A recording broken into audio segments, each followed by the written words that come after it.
Hi, everyone. Welcome to Both Sides of the Story. I'm your host, Alan Janae from CBS 4. Thanks for joining us. Well, it all comes down to this. 8 students entered our tournament 12 weeks ago, and tonight is the 2021 championship match.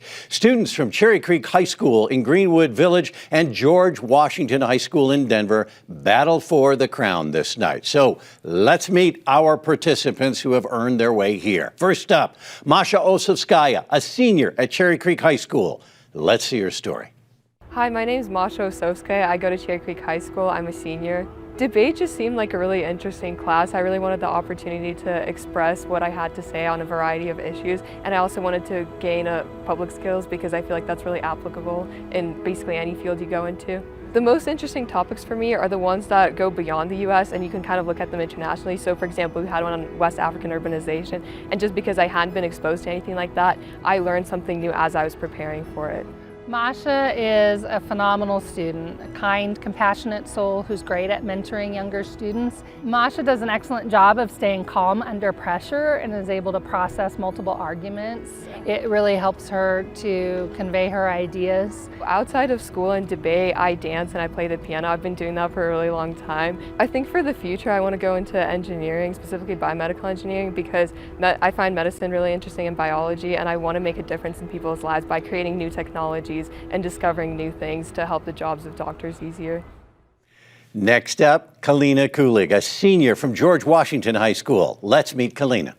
My name is Kalina Kulig, and I go to George Washington High School, where I'm a senior. I'm very passionate about what's going on in the world, so that inspires me to keep debating, and that's part of what inspires me to research every resolution too, because I like finding out how the world works, and I like exploring different ideas. I'm also very involved in local politics. I love researching that and then attending different events that are related to that. Kalina is a really hard worker on our team. She's always thinking about the bigger picture, and the kind of debate that she does is focused on the world the way it ought to be. So they often use different philosophical concepts in order to support that. Kalina has done a great deal of reading and exploring, and she's really able to break that down so that it's understandable and also really helps support her debate argument. One of my favorite things to do is talk to people from other schools at tournaments and meet them and hear about what their life is like, and that's been something that I've enjoyed.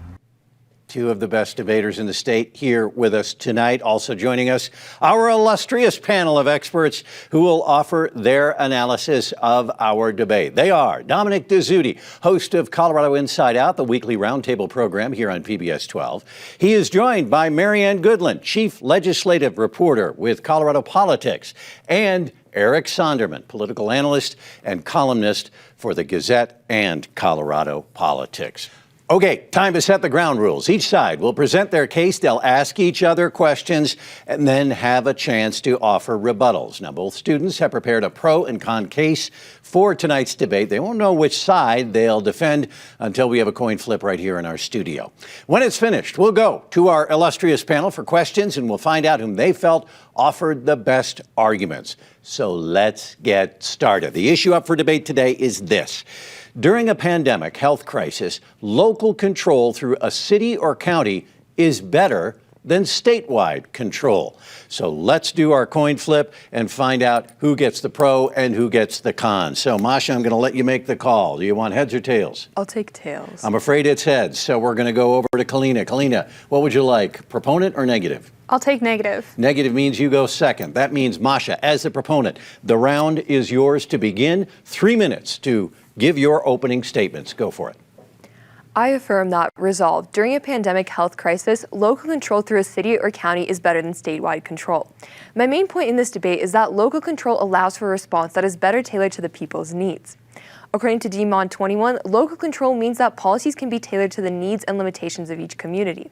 Local governments deliver the most used public services, including public health. As a result, they are perhaps the most important in people's lives. Ep12 corroborates this, finding that given the great diversity of situations, there's no one-size-fits-all solution, and policy responses must be tailor-made to reflect that different regions face very different challenges and have different assets. Specifically during pandemics, Wilkinson 20 writes that the organizational challenges of epidemic control are always dependent on meaningful local involvement. OECD 20 expressed a similar idea, as subnational governments are at the front line of crisis management and recovery. For example, the health of populations in some regions is more affected than in others. Large urban areas have been hard hit, but within them, deprived areas are more strongly affected than less deprived ones. This trend is visible in Colorado, as Daly finds in 2021 that a neighborhood with the highest concentrations of COVID diagnosis might be separated by just a 10-minute drive from one largely untouched by the virus. The trend holds true outside of Denver. There are neighborhoods where more people are engaged in essential work, more people live in crowded housing conditions. Local governments can address these differences, while specific solutions are simply impossible to achieve on the state level. The impacts are critical. Most importantly, local solutions save lives because of quicker response times due to better communication and funding. According to the UN Office for Disaster Risk Reduction in 2020, a key role for local governments during an outbreak is to ensure that information reaches residents. This includes a locally appropriate risk information on measures people can take to keep themselves safe. Buranyu 21 corroborates this. Local governments are the actors closest to citizens, which makes them particularly prominent for communication tasks. The International Federation of Red Cross and Red Crescent Societies 20 claims that information saves lives, and in the pandemic there has been an excess of information and false rumors. Local governments also allow for quicker and better distribution of funding. For instance, U.S. News 2021 discusses a specific aid plan where the guidelines give governments leeway to choose from more than 60 categories for spending the money, including COVID vaccinations, pay for workers, housing aid, grants to businesses, and improvements to water. The plan gives governments the resources and flexibility they need to avoid cuts, provide essential services, and come out of the pandemic stronger. It is highly unlikely that a state government would receive such flexible conditions. Secondly, a local response allows for more innovation. Demon 21 writes that local governments often innovate to address community needs. That freedom to innovate helps local governments generate policies that can work their way up and across the federal system, meaning that local control results in more and better solutions that can be implemented on a larger scale. Because local governments are in a unique position to appropriately address the needs of their constituents, I urge you to vote affirmative. Masha, thank you very much. Championship round on both sides of this story. Kalina, now 2 minutes for questions and cross-examination. Go ahead. Thank you. Without a statewide push, how can you guarantee that public health measures will be implemented at all? I think they will, because again, we have these differences in areas of how one area can be experiencing like a large surge in cases and another one is not even affected. So what I think that allows for is for those areas to focus on those specific areas, direct funding and other resources there. Okay, so there will definitely be areas that are more effective, but can you guarantee that those local governments will be responsive to their citizens' needs? Yes, because the citizens are going to push for that. They're going to see that that's what's happening. What about citizens who that. don't want a mask mandate or a lockdown?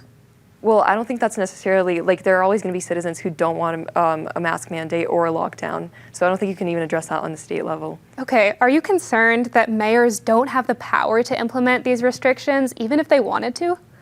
No, I don't think that's concerning because, again, we have local governments. And remember, we can still have the state backup. We focus on the local governments because there's such a difference in how the pandemic is, how the pandemic plays out in different areas. Great. And then moving to your second argument here, you talk about local innovation. Can you give an example of this about COVID? So basically what happens is that specific areas have different measures that they try to implement, and that allows for better measures. I don't have a specific example, but there are different measures, and they try to address the pandemic in different ways, and we can actually see that implemented on the larger scale. Okay, but what about those measures makes it so that they can only be implemented by local governments and not states? I'm not saying they're necessarily only by local governments. I'm just saying with local governments, you have a wider diversity of these different solutions, and the chance of you attaining the right and the best solution is greater, whereas you can only have like 50 states, which, yes, there are different policies they can implement, but with local, again, you have more diversity than that. All right, we'll have to wrap up the questions right there. Kalina, now 3 minutes in the negative. Go ahead. I negate today's topic, that during a pandemic health crisis, local control through a city or county is better than statewide control. I will demonstrate that statewide control has been more effective in 3 main areas. First, statewide mask mandates are effective and ensure universal implementation. According to the Centers for Disease Control, mask mandates are an effective tool to combat the spread of COVID-19. Furthermore, most Americans support their use, according to the Washington Post. Unfortunately, many cities have refused to implement them. Research done by Pew found that cities may be unlikely to implement masking requirements without a push from the states. When appropriate, these mandates save lives, and passing them at the state level is the only way to guarantee universal implementation. An example of this can be seen with Douglas County, where officials removed the masking requirement in schools, something that would have been prevented by statewide control. Second, statewide vaccination pushes are more effective. With control comes influence, power that states can leverage to get more people vaccinated. Encouraging vaccination is incredibly important, so it should be done by all levels of government. However, the resources that local governments have are nothing compared to that of the states. Realistically, states should be leading the charge to end the pandemic because in the end, they have more sway than counties or cities.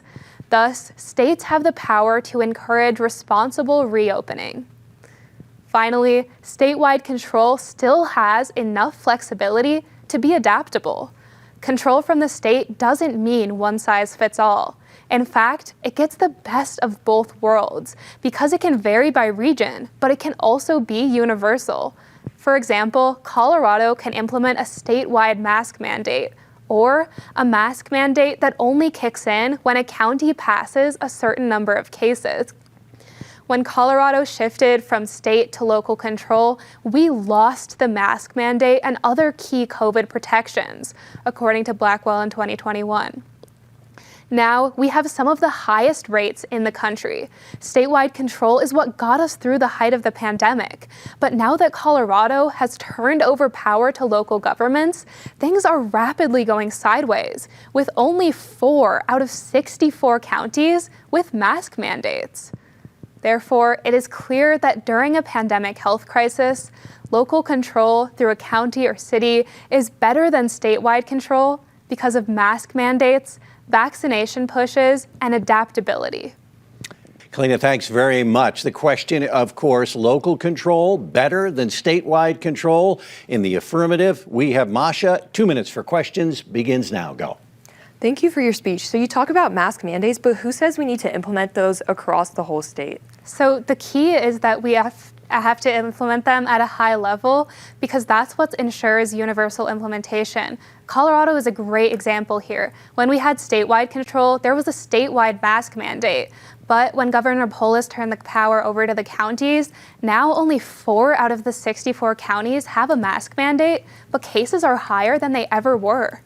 Why do we need universal implementation when we see such different responses to the pandemic in different regions? Universal implementation is key here because we know that some counties won't implement mask mandates without first a push from the state government. Okay, and then you also talk about saving lives, but how can we save lives when we can't get resources and funding distributed quickly enough to actually make a difference in local regions? I'm glad you brought up the point of resources and funding because I think it actually is the other way around. In fact, states have so much more resources and so much more funding than local governments, so they should really be at the head of the pandemic response here. Is that really going to matter, the fact that they have so many resources if we can't get them out quickly enough? Like, you can't just throw money at the problem. So I'm not arguing that the state should do something unilaterally, but it's very clear that the state has not only the money, but actually the power to implement these. Unfortunately, mayors don't always have the power to implement these policies, even if they wanted to.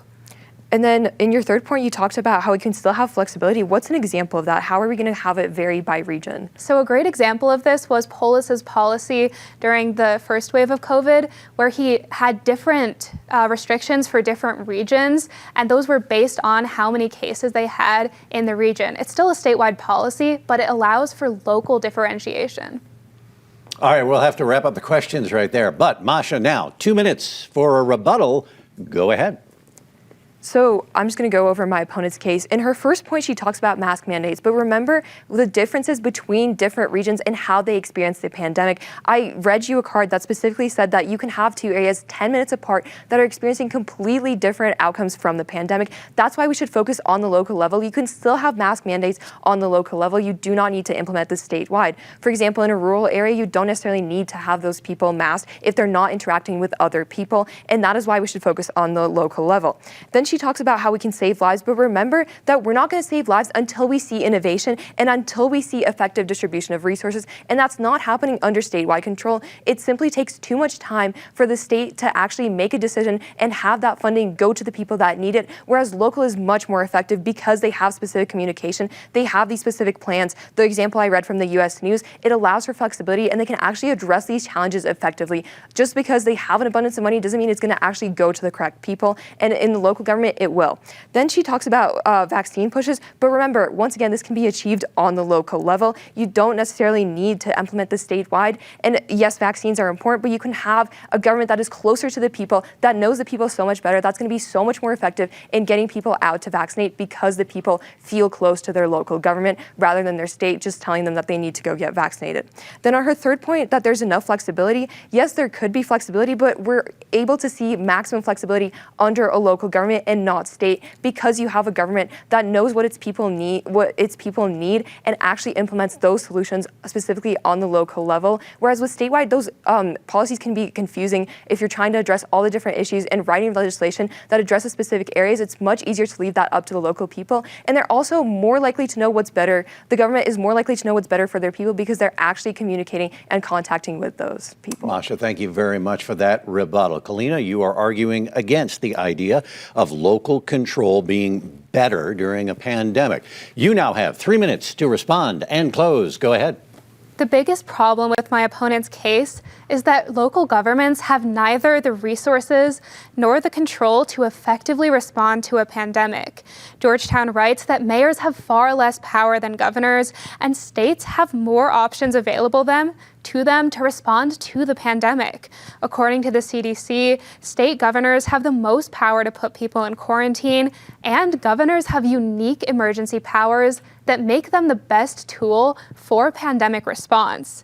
With that, let's address some of my opponent's more specific points.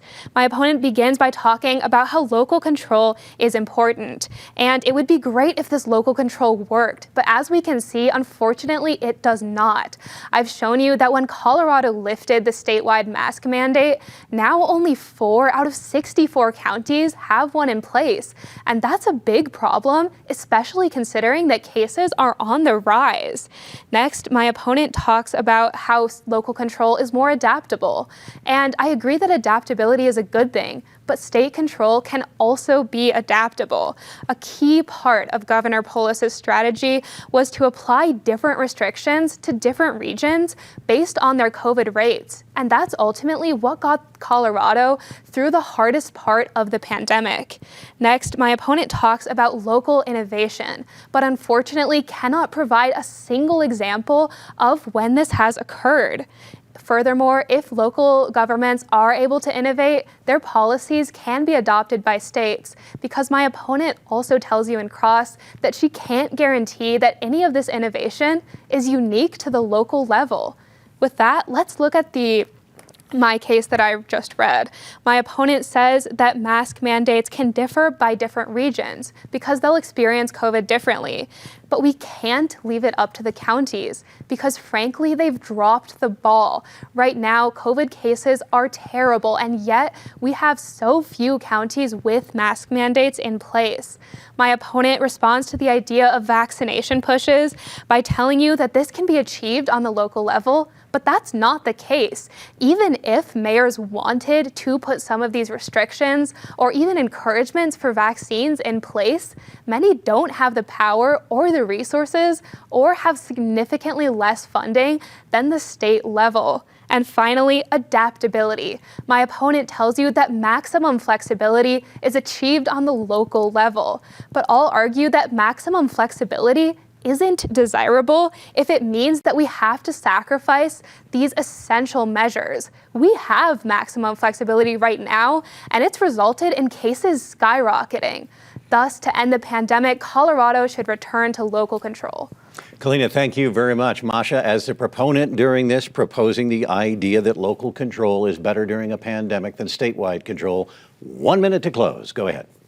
All right, I'm just going to quickly respond to my opponent's attacks on my case. So remember, she tells you that the local government doesn't have the resources in order to respond. But remember the example I read you with the U.S. News 21, which gave local governments 60 categories to choose from, and those included specifically vaccinations, which completely goes against her point about vaccine pushes. And those governments, it's allowed those governments to come out of the pandemic stronger, and those regions are actually seeing a decline in cases, contrary to what my opponent says. Again, quickly on innovation, yes, I don't have a specific example, but just think about it. You have such a wide variety of governments that are all trying different strategies, and eventually those are going to work up to the state level. She said that herself, and that's exactly what I'm saying. You're going to have these policies move up to the state and federal level to find the most effective. Yes, you can have states trying different strategies, but imagine how many more different strategies you could have with the different local regions. So remember that there's greater flexibility in the local government that allows them to actually address the issues at hand. Masha, Osovskaya, Kalina, Kulig, thank you very much for that fantastic debate. This is the championship round. Let's go now to our illustrious panel and get their thoughts on what they saw. Dominic? Alan, thank you very much. Masha, Kalina, when we designed the 2021 tournament, we crossed our fingers that it's going to turn out well, that it's going to come up to a great culmination championship, and you have delivered. This has been a fantastic debate, one that is literally happening all over the state of Colorado, but I'm not sure if it's ever happened this eloquently. Both of you have done a fantastic job, but as you know, it is not over. Time for some questions from the panel. Eric, let's start with you with your first question for Masha. Sure, thanks, Dominic, and just wow, what, how impressive. Masha, since you argued the affirmative, let's take the Denver metro area as an example. There are 7 counties here, and people move back and forth on a daily basis, hourly basis, at will. How would it work in a metropolitan area such as we live in to have 7 different sets of policies, 7 different standards? Well, I think it is possible to achieve that because, like I said in my case, there are areas that are like 10 minutes apart and they have a large surge in cases, whereas on the other hand, you don't have that. We're still seeing those trends emerge, even if people are moving back and forth. And I think it is very realistic to allocate more resources to the areas that actually need it, because that allows for better distribution, and we can actually begin to address that, specifically the areas that are suffering the worst from the pandemic. Marianne, your turn for your question for Masha. Thank you. Great job to both of you. Really, really enjoyed it. Masha, what about counties that refuse to implement any kind of mandate of their own? Do we just tell them that thanks a lot, you're on your own?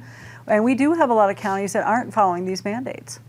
Yeah, I do think yes, of course, there are going to be counties that don't follow those mandates. But remember, we're not saying that we're completely letting go of state control. We're just saying that local is much more important, and it needs to begin at the local level. And at the point that we don't see that working, we can begin to turn to the state for that. Just local is where it should start and what we should be focused on, because there's such a wide variety of situation, and one size does not fit all. Kalina, your turn for some questions. Eric, your question for Kalina. Yes, Kalina. Let's, for the sake of this discussion, pretend that we were sitting in Texas instead of in Colorado, where instead of having an aggressive state response and more mixed local response, the situation is reversed. And the major cities there, Dallas, Harris County, Houston, Austin, etc., have taken aggressive measures, while the state has been very much more hands-off. How does that translate to your theory that state control is superior? The case of Texas here is certainly unfortunate, where the state has taken a hands-off approach, but fortunately we can see that states, according to Education Week, are actually 4 times more likely to implement these mask mandates than to pursue policies like Texas, where they're banned or not implemented at all. Marianne, your question for Kalina. Thanks very much. Kalina, you talked a lot about universal compliance, but mask mandates, vaccine mandates don't ensure universal compliance. So in many rural counties and even some urban ones, we're seeing this. How do you address that as a statewide issue? So universal compliance is a really key issue in today's round because unfortunately when power is turned over to the counties from the state level, we lose a lot of the essential reforms that we need right now and a lot of the restrictions that can really only be implemented at the state level because of the power the governor has compared to the mayor are lost. Masha, Kalina, you have done a lot of work over this entire season, but especially for this debate. It is now time for the three of us to do some hard work to figure out who won this fantastic debate. Alan, give us as much time as you possibly can. I will go slowly, Dom. We're going to give our illustrious panel a moment to figure out who won this debate. Who is our champion? That does give me a moment to let you know that while our 2021 tournament ends tonight, you can catch up on any past episodes on pbs12.org and maybe learn something. If you missed any of these episodes, you get to see them and meet our great debaters. Do yourself a favor, check them out. You won't regret it. It's been a terrific year on this program. All right, Dominic, who is this year's 2021 Both Sides winner? There's no hyperbole here, folks. This is a very difficult job for us. But I just first want to begin with what an honor it's been to watch both of you all this season and to have it culminate in this debate. This is why we do this show, and the two of you have shown that. And while both of you did a fantastic job, it is our job to pick a winner and to name a champion of the 2021 season. Kalina, we decided that you are the champion based on a couple of things. One, very effective questions, both answering and giving them during your cross-examination and your answers during rebuttal.